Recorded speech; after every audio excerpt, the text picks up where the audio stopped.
it is my absolute honor to welcome Ed. Hi, Ed. Hi, AJ. Thank you so much. I really appreciate this opportunity to talk about environmental equity and deserve level.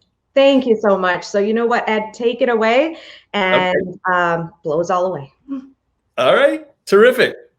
Well, AJ, I coach high achievers to produce outrageous results in their businesses and their personal lives by raising their deserve levels.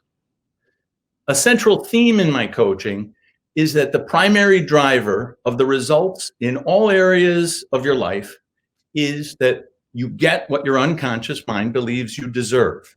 That's your deserve level. I help people reprogram their unconscious minds to achieve previously unachievable things, like going from being really stuck to making a ton of money fast. My mission is to raise the deserve level of the planet, which is impossible without environmental equity. That's why it's my passion. Now, my partner in sustainability coaching is the person with the highest level of integrity and the deepest love for humanity of anyone I've ever met. She's also my coach and mentor, Carolina Aramburu. Together, we coach people and organizations in eco-responsibility. And the results that we've produced with our clients include taking their companies from being polluters to carbon negative in as little as 3 months. Now, even though this summit is about inclusion and topics like gender and racial equity, and I'm a man's man, I'm also a single dad mom who braids his 11-year-old daughter's hair, and as you mentioned, I homeschool her too. And I didn't start out as an environmental activist or a vegan, for that matter. When I met Carolina, I was an executive coach who also worked with charities involving at-risk kids. It was while we were working on my spiritual integrity that it hit me. How can I pretend to have integrity if the way I live my life is destroying the ecosystem of the planet and the future for the kids that I say I love? That aha moment jolted me into a new level of awareness and taking on for me and everyone who will listen, a new level of personal responsibility for sustainability and environmental equity. And I want to make sure that I give the appropriate credit. Carolina and I designed this talk together. She'll be speaking on gender equity this afternoon at 4:45 Eastern. She is truly extraordinary, so be sure to log on for her talk. Now, you might be hearing this talk and listen to this and see which of these things you fit into. So I want you to imagine, that this isn't some goody-goody thing about the environment that you can half listen to so you can feel good about yourself while checking your email or playing a game on your phone. You could, or you could listen like you'll learn something that will help you save the life of one of your kids or someone you're in love with, because it will. If you really listen and get what I'm about to say, you'll discover something that will help save the lives of the people you love. So, how should we look at environmental equity? Let's think of the world as being divided into 3 groups. And I want you to listen to see which one you fit into. The first group is the environmental activists. They're really concerned, really doing their best, trying to help, probably less than 10% of the population. The second group, and the super gigantic majority, 60, 70, 80%, have their heads buried in the sand. They're numb. They just don't want to know. They're in denial, wanting to stay in their comfort zone. Any problem seems very far off, and if there is a problem, the government will do something about it. It doesn't have anything to do with me. This is by far the most dangerous group. Then there are the active deniers. They're invested in disproving that there is such a thing as climate change. Some very smart people claiming it's all a hoax. 10, 20%. Dangerous, but not the real problem. I'm not necessarily talking to group 3. But if you happen to identify as that, please do listen, because you may discover something that you had no idea about. This is probably going to expose a blind spot that we all have that you can apply to many areas of life, not just the environment. In this conversation, I'm not going to waste time describing how bad it is, and it's really bad. I highly, highly, highly recommend that you read the book Uninhabitable Earth by David Wallace Wells. I'm actually begging you to read this book to educate yourself. I'm not going to try to convince you that the planet is dying, and it's true. Our planet is literally dying, but I'm not going to waste the very limited time of this talk on that. Suffice it to say that if we keep going the way we are, our children won't have an inhabitable Earth. It's not limited to sea level rise, so we could all escape by moving a few miles inland. Both the ecosystems and the social systems of the world are experiencing cascading failures, including extreme weather events, millions more acres consumed by wildfires, wars, crop failures, crime waves, refugee crises, mass extinctions, and the list goes on. This month alone, we've had a derecho, the equivalent of an inland hurricane, which destroyed thousands of homes, miles, acres of crops. And then during a record-breaking heat wave in California, including the hottest temperature ever recorded on Earth, 11,000 dry lightning strikes sparked hundreds of wildfires. A tsunami of wildfires across California, Colorado, Oregon, Washington, and Wyoming. More fire in the Brazilian Amazon than the disaster of last year. We're on a trajectory for a record number of named tropical storms in the Atlantic, including 2 hurricanes hitting Texas and Louisiana within 48 hours. The Greenland ice shelf has melted past the point of no return, and a massive fish kill in Biscayne Bay. This all happened within the last 30 days. But don't worry, keep telling yourself we haven't reached the tipping point yet.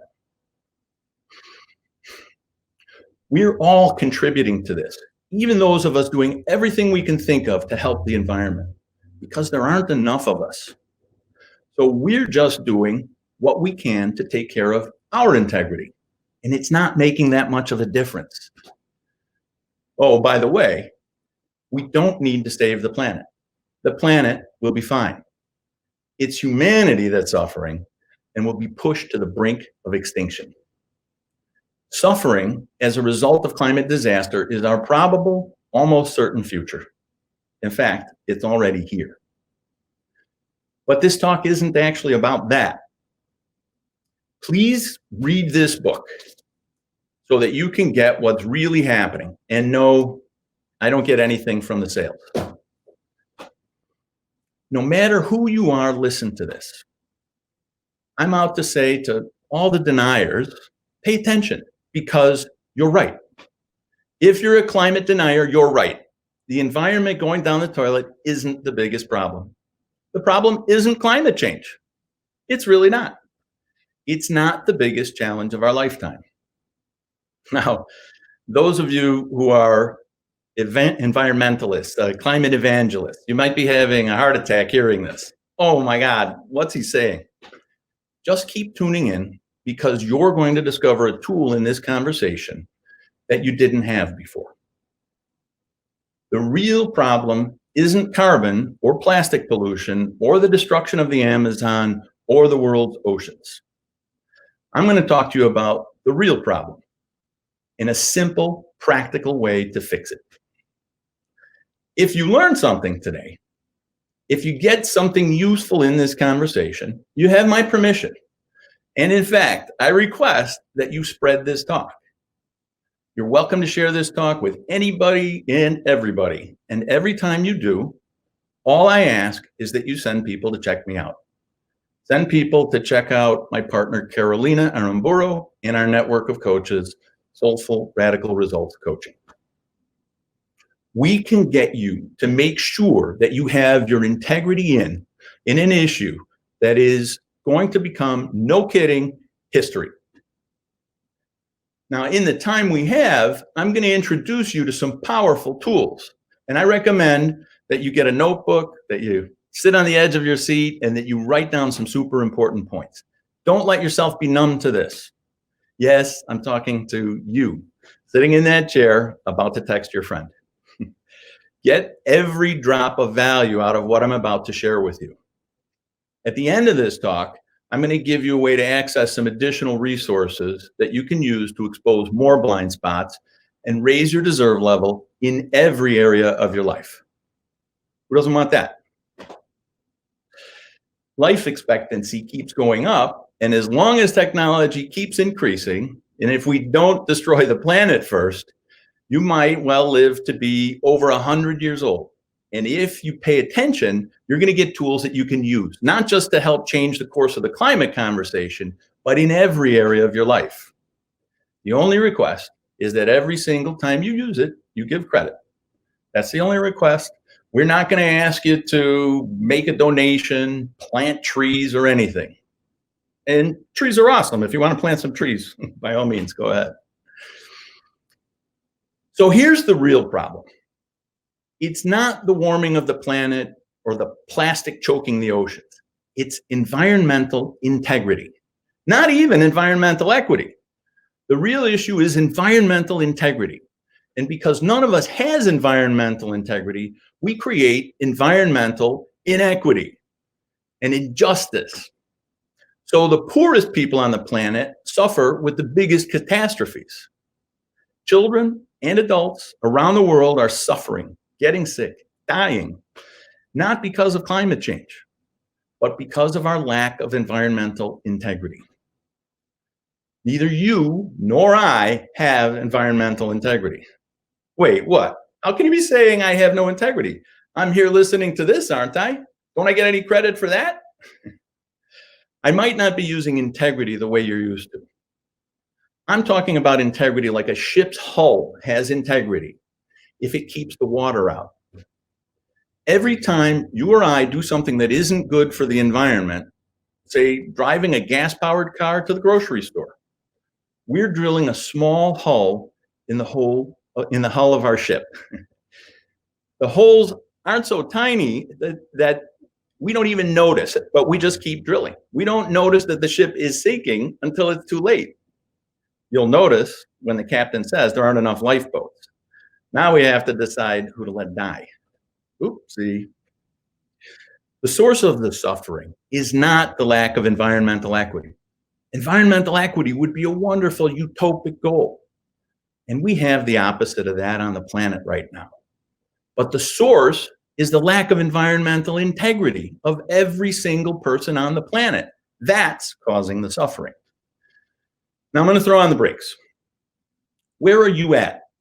Have you tuned out? Here's where you can change your life, your income, your health, your relationships, any area of your life, if you decide that your integrity matters. The good news is we can fix this. You can fix this. Every single human living in their humble home. We don't need the government to fix it. We can fix it ourselves. And I'm sure there are a lot of parents watching this. Imagine that we're the parents, the mother and father of 8 billion children that all live in one house, and they're going to live in that house for the rest of their lives. We have 8 billion bedrooms for 8 billion children. The problem is that we love our children. We want them to thrive, have a great life. But there's a whole group of our children destroying their rooms.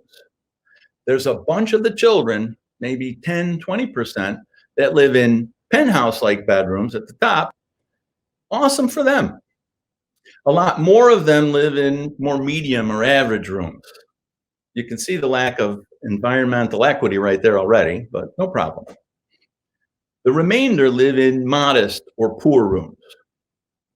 Those living in the penthouse rooms are absolutely destroying them. They're living it up, partying, all of it. At the same time, they're destroying their own rooms, flooding the apartment, throwing trash out in the hallway. The flooding and the trash flows down to the floors below and is destroying the bedrooms of several billion of the other children. They're throwing trash in the other bedrooms, contaminating the other bedrooms. You get the idea. And because the other bedrooms are more modest or poor, a lot of those other children die. The top 20, 30, 40% of your children are destroying the rooms of the other 60% and destroying their own lives, destroying their own health. And that's the actual world we're living in. It has nothing to do with saving the planet. The planet doesn't need saving. The environmental movement has this wrong because it's not about saving the planet. It's simply about putting back environmental integrity. Now, be honest. Are you listening to this conversation and thinking, what does this have to do with me? Well, you're a human being. You live in your little room. That's your environment. If you flood it, attract all kinds of pests, all kinds of contamination. If your air conditioner and your heater are growing mold and fungus, if your air quality stinks and you're getting sick, obviously you'd have a problem with that. You wouldn't live in those kind of conditions because you care about you living in a healthy place where you can thrive. So you're having a certain amount of environmental integrity. So your home works for you. You're being environmentally responsible for that little environment called my room. So we're living, all of us are living in a giant house called planet Earth. And we're not making sure that planet Earth is not getting destroyed. We're actually destroying it. And those of us doing the destroying aren't noticing it because we're on the top floors and we're destroying it more for the children below us. It's kind of like when we flood our own room, it flows into the apartments below and they're having to deal with mold and other destruction. I recently experienced this firsthand. My 11-year-old daughter fell asleep in the shower and flooded our apartment. Not much damage to us compared to what happened to the floor below us and the one below that. They had to rip out ceilings, walls, floors, do mold remediation. It was a huge mess. Now think about that for a minute. All that destruction happened because she was asleep. Where are you asleep? So if you're on those upper floors, you're destroying your own place too, but you're kind of dry. So you don't really notice the bad conditions as much. It's all about environmental integrity. It's literally about not destroying the place where you live and not destroying the places where everybody lives. So what do we do now? What's our strategy? One of the ways that I help people raise their deserve levels is to train them to expose a particular kind of blind spot called limiting decisions. Those things you've made up about yourself or the world outside of you that stop you from achieving great results. For example, there's plenty of time to deal with this later, or I can't give up pizza, or why bother? I can't make a difference with environmental equity. It's up to the government or the UN to take care of this. The thing about limiting decisions is they're actually lies pretending to be true. It's really super simple. It's like if you knew that if you used your jacuzzi, but it had a leak, and every time you took a bath in it, it flooded the apartment below you, you'd stop using your jacuzzi until it was fixed and take a shower instead. If you like to smoke and you knew that your air ducts were connected to the apartments next to yours where the people had asthma, and every time you smoked, they had an asthma attack and some of them died, you wouldn't smoke in the apartment. If, because you happen to love dairy, you have to have dairy in your meals, but you know that there are children starving in Africa because we have to feed millions of tons of grain to the cows that are producing the dairy. Oh, and by the way, you're drinking and eating blood and pus every time you have dairy, so it's not even healthy for you. Yeah, you heard me right. Because of the continuous pregnancies and excessive milking, many dairy cows suffer from mastitis. as well as being painful for the cows, this means there is blood and pus in their milk. In the US, the FDA allows 750 million pus cells in every liter of milk. And since all the milk is mixed together in big tanks, you can't even convince yourself that the carton in your fridge or the cheese on your pizza doesn't have blood and pus in it. If you knew all of that, you would actually switch and say, I don't need to have cow milk. If you knew you could save thousands of children's lives, I can actually have soy milk or coconut milk or oat milk, ice cream made from coconut milk, which is super delicious, by the way, vegan cheese. We have all the options in the world now. What I'm giving you is the idea of how super simple it is for all of us to restore our environmental integrity. And if we absolutely, all of us did it, there would be no problem with the environment going down the toilet, because we'd all be demanding solutions we don't even know of yet. If nobody in any place was willing to fill up the tank of their car with gasoline, they wouldn't sell gasoline anymore. Most people don't understand the economy. They think that because there's an offer, there's a demand. It's not true. It's actually the opposite. It's because there's a demand that companies offer things. So if people stopped buying the products and services that do damage to the environment and that don't create an environmental equity, but only bought things that were responsible for the environment, healthy for the environment, the offers would be perfectly correlated to that. If we all used responsible consumerism, our environmental integrity would be restored, and we'd stop the damage to the environment and have real environmental equity. Take toilet paper. Are you actually going to cut down trees, taking the oxygen out of your kids' lungs to wipe your behind? Talk about the environment going down the toilet. How big a sacrifice would it be for you to switch to bamboo toilet paper, napkins, and paper towels? Why bamboo? Bamboo can grow to full size in 3 to 4 months, sucking carbon out of the air the whole time, compared to an average tree that takes 30 years to grow. It's all about responsible consumerism. If every person paying an electric bill demanded that their power came from solar, wind, or another sustainable resource, the power companies would stop burning fossil fuels.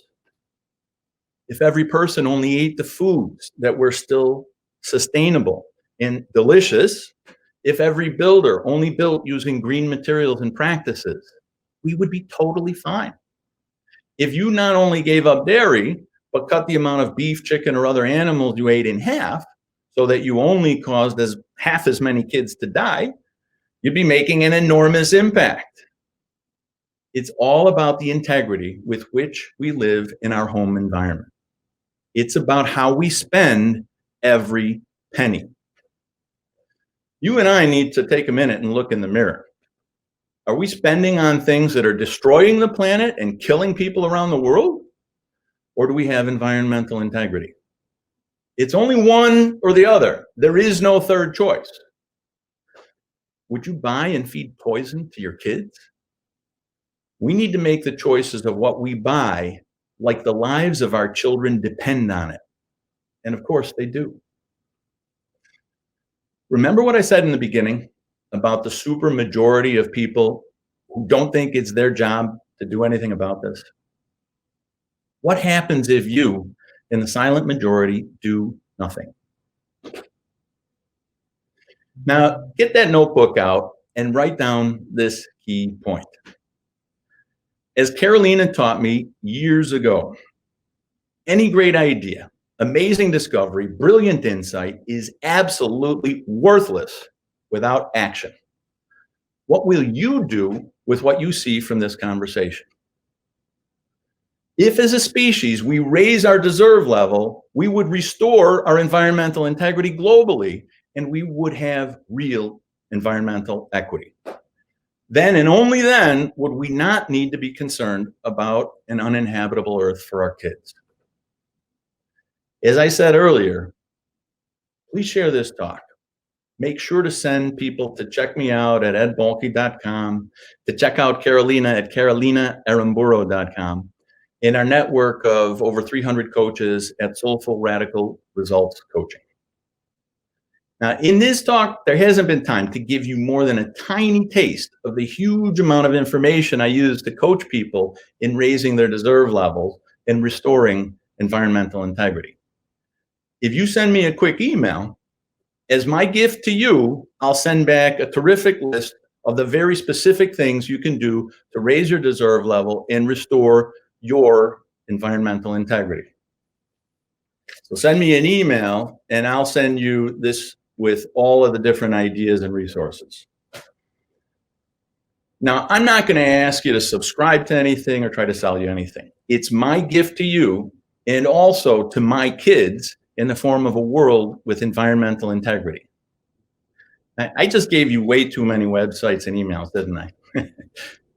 Probably the easiest thing to do is to go to envirointegrity.com, which will give you all the info I've been speaking about. Now, one more coaching tip for you. Delaying taking action more than a few seconds reduces the chances of you ever taking it by a huge amount. And without action, nothing changes. So start that email or go to Enviro Integrity right as my smiling face leaves your screen. I so thank you for restoring your environmental integrity. I'm not going to sell you on let's save the world together like this is some kind of telethon. I'm asking you to help save my kids, and I'll help you save your family. We all deserve that. We have questions coming in now. Our first question is, isn't high deserve level what got us to destroy the environment? I like that. That's, it's really interesting because a lot of people confuse deserving and entitlement. They're two completely different things. So entitlement means that you expect to be given something for nothing. You don't have to work for it. You don't have to take care of it. And you should just receive no matter what. That is not what I mean when I talk about deserving or deserve level at all. Deserve level is something that you have to work for. It's something that you have to raise your awareness in order to achieve. You have to put in the effort and have integrity to have a high deserve level. So otherwise, it's chaos. But when you do the work to honor yourself by elevating your own integrity, that has a profound impact on your unconscious mind, and you start to think differently about who you are. And those unconscious thoughts transform your behavior, which means that your results transform in the process. So absolutely, it's not about deserve level that we've taken advantage of and pillaged the earth.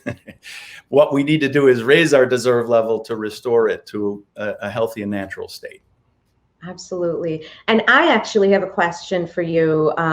As I was listening to your talk, I love that you said that, we don't have to wait for the government to save us, that it is up to each and every one of us to elevate our deserve levels, to realize, that the difference between deserve level and entitlement, as you just said. My question is, how, while we do have the agency to make these kind of changes, at the end of the day, especially when we go to vote or kind of, as informed citizenry, participate in these decision makings, a lot of these policies that were, and proposals that are thrown at us on our ballots, they're so complicated. How do we make sense of, how do we align that with our deserve levels to make the best decisions we can, individually first, but then collectively as a group? Super question. Thank you, AJ. That's cool. So, when I talk about something along the lines of responsible consumerism, that's saying that each of us as an individual has power. We can make our own choices. we can be responsible for our own behavior. And that does include how we spend every penny of our money. We're either supporting things that are destroying the environment or supporting things that promote health for the environment and environmental equity. The same is true with our vote. So even though I say it's not up to the government, what I mean is don't sit back. Don't expect the government to save this. Really, you are the government. If you raise your deserve level high enough, you're going to believe that your vote matters and that you can change the people that are in government to the ones that are taking responsibility and actually have integrity. So we've got to change government to be an institution or set of institutions that has a high level of integrity, and it's our deserve level that determines it. Every time we sit back and pretend like it's not our responsibility, we decrease the level of effectiveness of the government in making a difference for the things that we care about, like the future for our kids. So absolutely, 1,000,000%, we need to take responsibility. And to your point about the confusion about different policies and things, take responsibility, do the research, read, invest in yourself. Read the book that I mentioned. Again, this book, The Uninhabitable Earth by David Wallace Wells, it goes into a great amount of detail about how to impact the political institutions that we face. I've got maybe half a dozen more books listed in the environmental integrity resource list that you can get from that website. And they do focus a lot on how you have the impact that you want to have and have it spread out outside of your circle. But step number one, take responsibility. Awesome. We have another question. I'm just going to read the whole thing. It says, thank you. My business partner and I would like to know if you can quickly share in more detail everything we can do to heal the environment, more than just being vegan or recycling, etc., to get closer to carbon neutral or negative. Okay, so it's a big topic, and I can get started with it. But again, probably going to that website and getting the resource list, or sending me an email with the questions, I can follow up directly in more detail. I'll be more than happy to do that. Now, the start, and the reason that I emphasized our diet as much as I did and the impact of eating animal products is that one thing alone. If we stopped eating animal products, if you as one person stopped eating animal products, your carbon footprint will drop by more than half. So it's the biggest factor for all of us. It's more important than the car you drive or how many airplane trips you take. It's more important than all of those things. But if you really look at it, the big factors are diet, transportation, and then how you go about living your life on a daily basis in terms of the products that you buy, because everything that you spend money on has a carbon footprint. So the sort of meta context is learn about your personal carbon footprint and learn about the carbon footprint of everything you buy. And by becoming aware, I know that sounds like work, but guess what?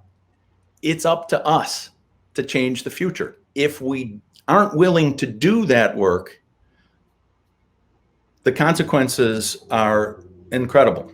Like I mentioned earlier, just look at what's happened in the last 30 days. That's not a list of what's happened over the last 10 years. That's in the month of August.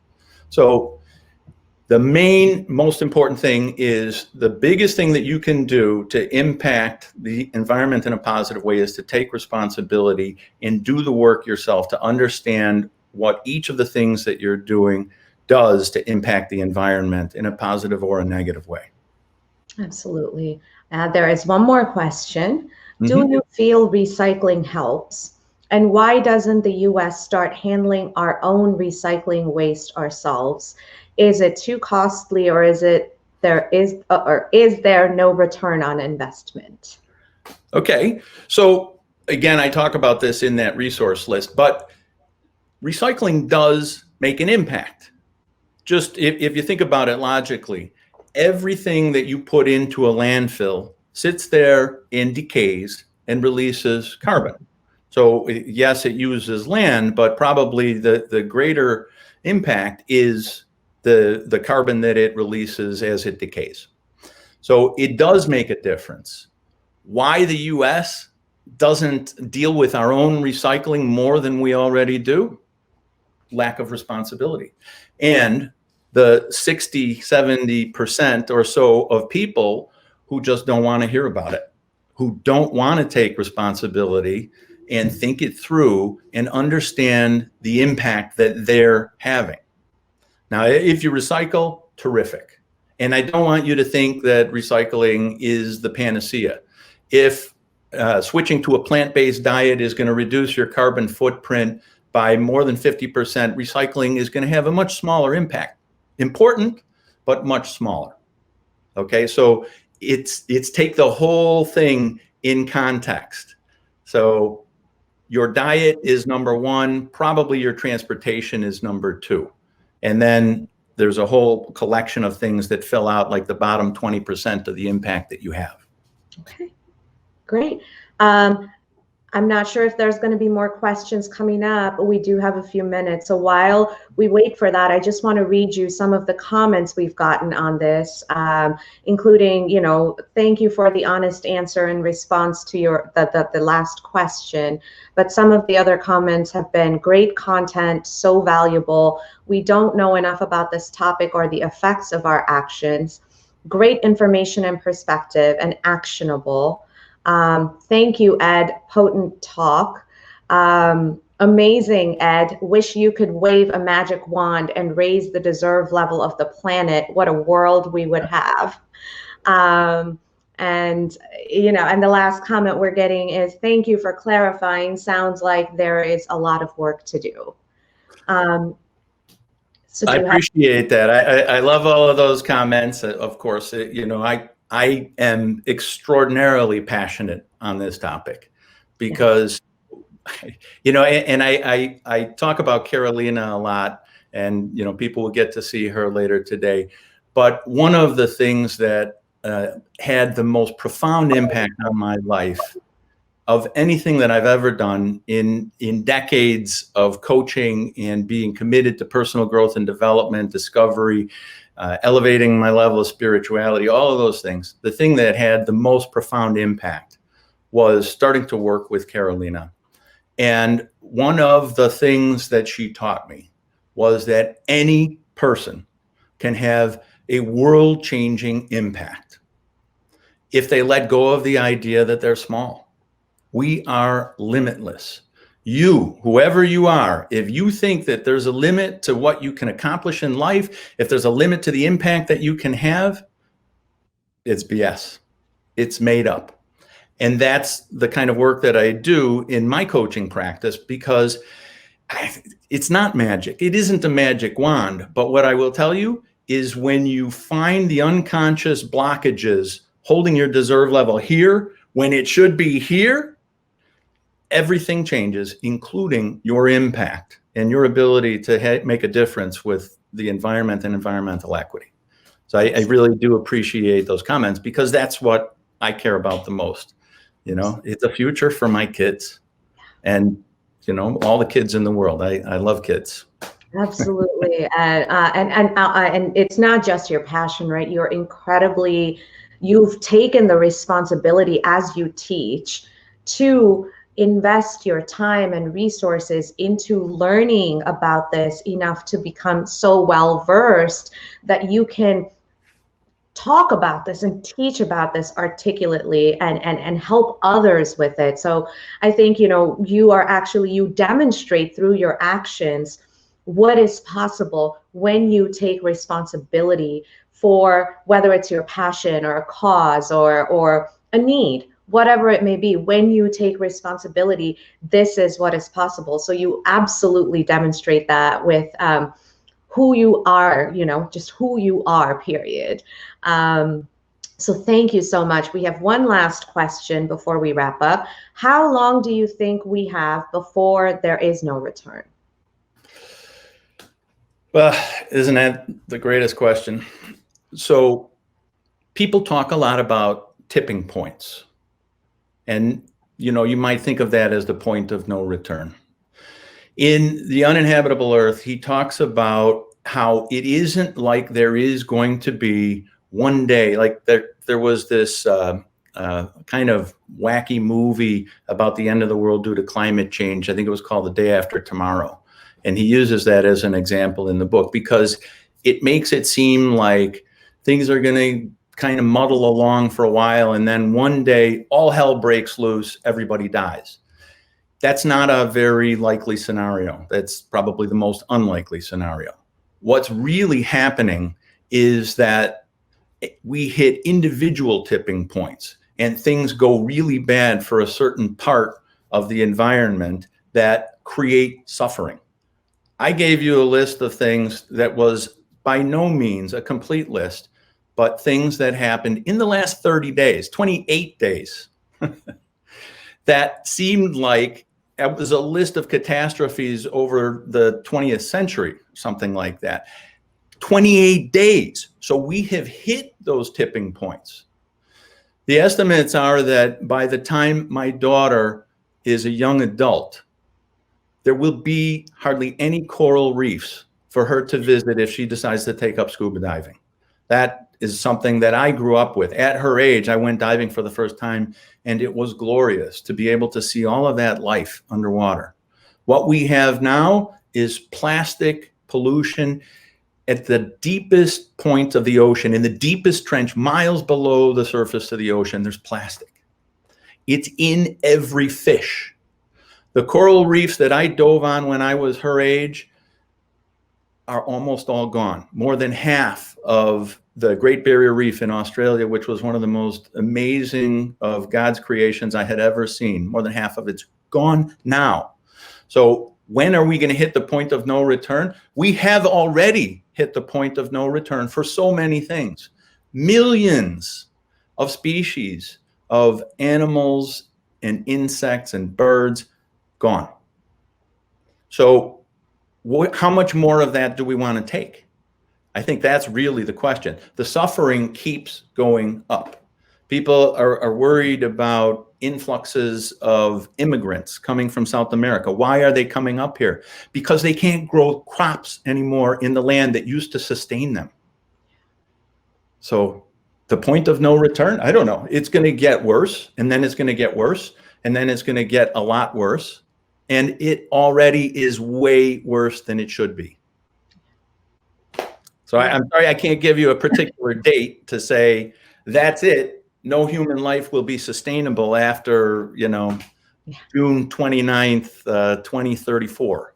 It's not like that. It's going to get worse and worse and worse and worse until we wake up and start taking responsibility, each of us individually. And then we have the opportunity to make a collective change in the governments around the world so that we have a chance. Absolutely. And I think that is the final overarching message of, of your talk and everything that you do, right? That yes, there's been so many tipping points, and yes, things are worse than they should be, but it is still not too late for us to wake up and take responsibility and invest in what we need to invest in ourselves so that we can make the changes necessary to stop these tipping points from getting worse and worse and worse. So absolutely. Thank you so much. And in the interest of time and, to be respectful of your time, if anybody has any questions, please continue to put them after this session. I will make sure that Ed gets to them, or you can go to www.envirointegrity.com, which I have posted in the comments for you. So if you click on it, it will take you to this resource list and allow you to connect with Ed and, of course, Carolina. So as we wrap up, for all of our listeners who have tuned in now or later, thank you so much. because Ed has allowed, has already said that this video can be shared freely, what I will say is that this video will not be gated ever. So please share this freely. It is a very important message that we need to get out to everybody, as many people as we can. So please share freely, and please comment and connect with Ed Balke and Carolina Aramburu to raise your deserve levels, to break past your limits, and to really, really start unlocking the potential of your impact. Please do that for all of our sakes, really. And again, as a final note, thank you to our sponsors and partners: Essential IT, Defy the Status Quo Marketing, Zanzibar Enterprises, and the Nielsen Company. A huge thank you to Carolina Aramburu, who we are going to see in a keynote at 4:45 p.m. today. And I promise you that this is going to be mind-blowing, because what Ed said is absolutely right. My very first conversation I ever had with Carolina, it's like Carolina has this amazing gift to see your potential in you when you can't even see it yourself. And she just does, I don't know, some stuff, some magic. And all of a sudden it's like your mind just blows wide open. And that's like based on one conversation I've had with her. So it's absolutely true. So thank you so much to Carolina for helping me shine the spotlight on you, Ed, in this presentation. And of course, last but not least, thank you so much for your contribution, for your, for providing us with some amazing insights, and based on your experience and your research and your passion and all of that. Again, you truly walk this walk, and you are an amazing role model for this. So thank you. AJ, thank you so much. Thank you for creating this summit. What a wonderful gift to humanity that you are, and what you've created is all the terrific speakers. I've been listening to the talks. It's just truly amazing and wonderful. So thank you so much.